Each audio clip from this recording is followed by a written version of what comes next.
Welcome to our Telugu media. Nalgonda జిల్లా దేవరకొండ శ్రీ వాసవి కన్యకా పరమేశ్వరి దేవాలయంలో Vasavi club, Vasavi Vanitha club వారు కేసీ గుప్తా జయంతి సందర్భంగా కేసీ గుప్తా చిత్రపటానికి పూలమాలలు అర్పించడం జరిగింది. ఈ కార్యక్రమంలో ఫ్రూట్స్, స్నాక్స్ వితరణ చేయడం జరిగింది. ఈ కార్యక్రమంలో వాసవి వనితా క్లబ్ అధ్యక్షురాలు తొనుకునూరి విజయ, కార్యదర్శి మంచికట్టి పద్మ, కోశాధికారి కంచుకూరి శిరీష, వాసవి క్లబ్ అధ్యక్షులు నీల భిక్షమయ్య, కోశాధికారి కంటె సత్యం, ఆర్యవేశ్య సంఘం అధ్యక్షులు చీదెళ్ల వెంకటేశ్వర్లు, కోశాధికారి కొత్త సుబ్బారావు, ఐపీసీ గోవింద్ కొండయ్య, శైలజ తదితరులు పాల్గొన్నారు.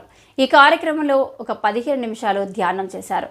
ధ్యానం చేయడం వల్ల మన ఆరోగ్య వయసు పెరుగుతుందని, మనస్సు ఎంతో ఉల్లాసంగా ఉంటుందని, మనందరికీ ధ్యానం ఎంతో అవసరమని, ప్రతి ఒక్కరూ ప్రతిరోజు ప్రతి ఒక్కరూ ఏదో ఒక సమయంలో ధ్యానం చేయాలని అధ్యక్షురాలు తణుకునూరు విజయ తెలియజేశారు.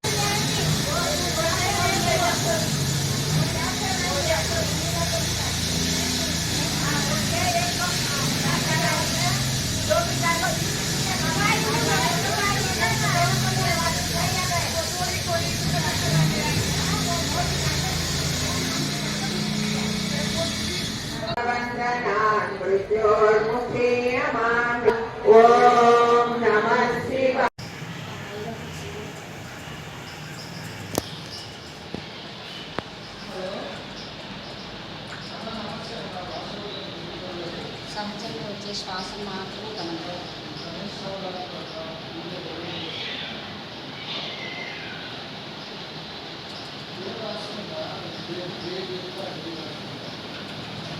శ్వాస లోపలికి వస్తుంటుంది, వచ్చిపోయే శ్వాస మాత్రమే గమనించాలి.